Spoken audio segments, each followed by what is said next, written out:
Hello friends, welcome to my channel teaching by Ansari. तो देखिए, कल हमने जो है उसका करवा दिया है, ट्रिग्नोमेट्री मैंने स्टार्ट किया था और उसका बेसिक बहुत अच्छे से मैंने डीपली उसमें एक्सप्लेन किया है, ट्रिक भी आपको बताया है। तो आज उसी पे बेस्ड जो है एक क्वेश्चन हम लेके आए हैं, जो आप ऐसे धीरे धीरे करते जाएंगे तो आपको जो है जो टफ़ है वो भी इजी लगने लगेगा। वैसे आज का तो एकदम इजी है, जो हम कल समझाए थे उसी पे बेस्ड है। तो देखिए, यहाँ पे सवाल लिखा गया है कि in angle A B C right angle at B, है ना। एक जो है त्रिभुज बना हुआ है ए बी सी, है ना। एक कोण जो है त्रिभुज बना है ए बी सी है। तो चलिए, जैसे जैसे सवाल में लिखा है वैसे वैसे बनाते जाते हैं। और एंगल भी कैसा बनेगा, राइट एंगल, है ना, क्योंकि ट्रिग्नोमेट्री राइट एंगल ट्रायंगल पे ही पूरा बेस्ड है। तो यहाँ पे एक हम बना लिए त्रिभुज जो है समकोण त्रिभुज। अब यहाँ पे लिखा है कि ए बी सी है ना, और राइट एंगल एट बी। तो इसका ये क्या कह रहा है कि जो समकोण 90 डिग्री का बन रहा है वो बी पे बन रहा है। तो हम इसका चलिए नाम दे देते हैं, इसको ए नाम दे दिए, इसको बी दे दिए और इसको जो है सी नाम दे दिए। अब इसने खुद बता रखा है कि जो है राइट एंगल बन रहा है बी पे, तो हम यहाँ पे 90 डिग्री का कोण बना देते हैं, है ना। तो यहाँ पे हम 90 डिग्री का कर दिए। अब इसमें दिया गया है कि ए बी 24 सेंटीमीटर है, तो इसने तो इसका दिया भी है, बेस का जो है दिया। अब इस जो है हम इसको 24 मान लेते हैं सेंटीमीटर, है ना। ए बी दिया ही है और बी सी दिया गया है 7 सेंटीमीटर, है ना। तो हम बी सी को भी दे दिए। अब हमसे पूछा गया है कि determine sine A and cos A. तो अब देखिए, हमसे ए पूछा गया है, तो इसके मतलब जो है हमसे ये थीटा जो है कोण यहाँ पे बन रहा है, क्योंकि ए पूछा है ना। तो अब हम चलिए निकाल लेते हैं। तो साइन ए का क्या होता है, हम कल आपको जब पढ़ाए थे तो sine cos tan cot tan इस सब का पूरा मान हम बताए थे। तो साइन ए का मान क्या होता है, अब ए इसलिए क्योंकि यहाँ पे देखिए ए, इसको हम इस अगर ये साइन सी पूछता यहाँ पे बोलता है तो हम इसको जो है कोट थीटा इसको हम मानते, तो फिर इसका जो है पूरा ये चेंज हो जाता है ना। जैसे इस तरह बन रहा है, अगर हम इसको जो है साइन सी होता है या साइन थीटा इसको हम मान लेते, तो ये जो है हमारा क्या बन जाता है, ये बेस बन जाता और ये परपेंडिकुलर बन जाता, जबकि हाइपोटेनस तो सेम रहता है ना। लेकिन इसने जो दिया है हम उसी के अकॉर्डिंग चल रहे हैं, तो कोई दिक्कत नहीं है। तो अब देखिए, साइन ए दिया गया है और साइन का हम क्या बताए थे कि क्या होता है, लंब बटे कड़ होता है, यानी कि परपेंडिकुलर अपॉन हाइपोटेनस होता है ना। ये जो है कड़ है हमारा, कड़ को हम कहते हैं हाइपोटेनस, और ये लंब है तो लंब बटे कड़ होता है। इसको हम लिख देते हैं जो है पी अपॉन एच। साइन का क्या होता है, पी अपॉन एच, मतलब लंब बटे कड़, है ना। या आप इसको कहते हैं परपेंडिकुलर अपॉन हाइपोटेनस, है ना। तो चलिए हम लिख भी देते हैं, इसको हिंदी में भी लिख देते हैं, और क्या, पहले इंग्लिश में लिख देते हैं। इसको हम कहते हैं परपेंडिकुलर अपॉन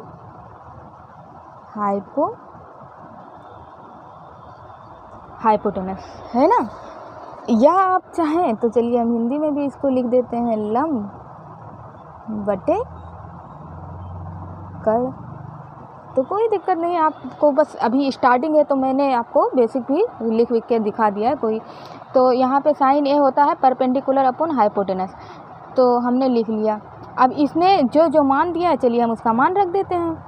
तो हम इसका जब मान रखेंगे, और हमसे पूछा क्या है, साइन ए का मान पूछा है, तो कोई मसला नहीं है। हम इसको परपेंडिकुलर की वैल्यू कितनी दी गई है, 7 दी गई है, तो हम यहाँ पे 7 लिख देते हैं। और अपॉन में हाइपोटेनस कितना दिया गया, अब इसमें तो हाइपोटेनस दिया ही नहीं गया है, तब हम क्या करें।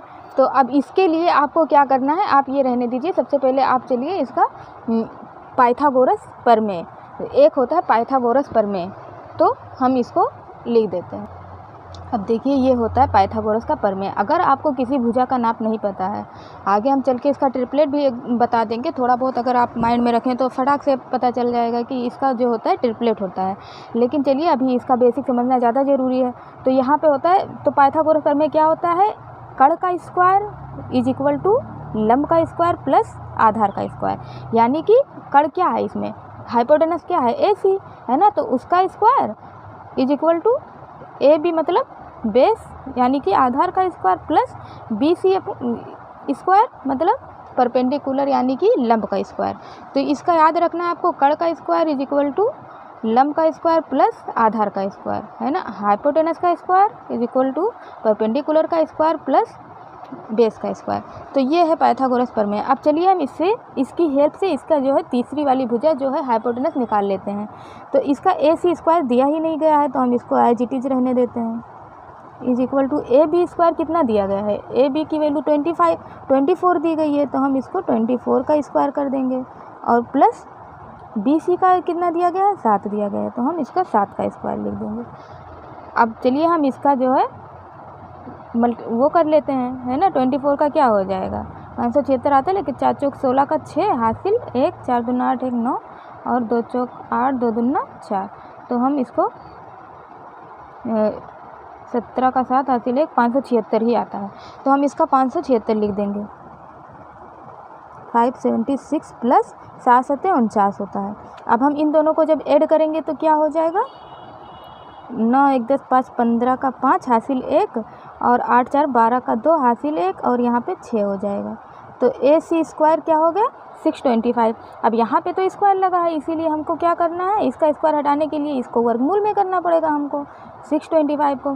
तो जब हम इसका वर्गमूल करेंगे तो ए सी का वैल्यू क्या आ जाएगा, वर्गमूल निकालना हम बहुत सारे अपने वीडियो में बता चुके हैं। अगर आपने नहीं देखा है तो जाके वहाँ पे डिस्क्रिप्शन में और प्लेलिस्ट भी बना हुआ है, वहाँ पे देख सकते हैं।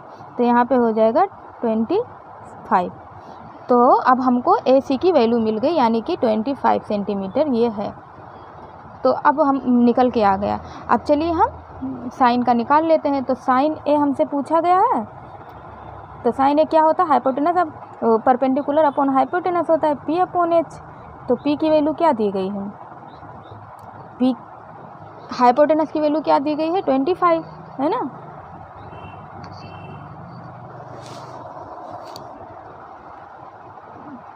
सात और इसका कर्ण का कितना दिया गया है, 25।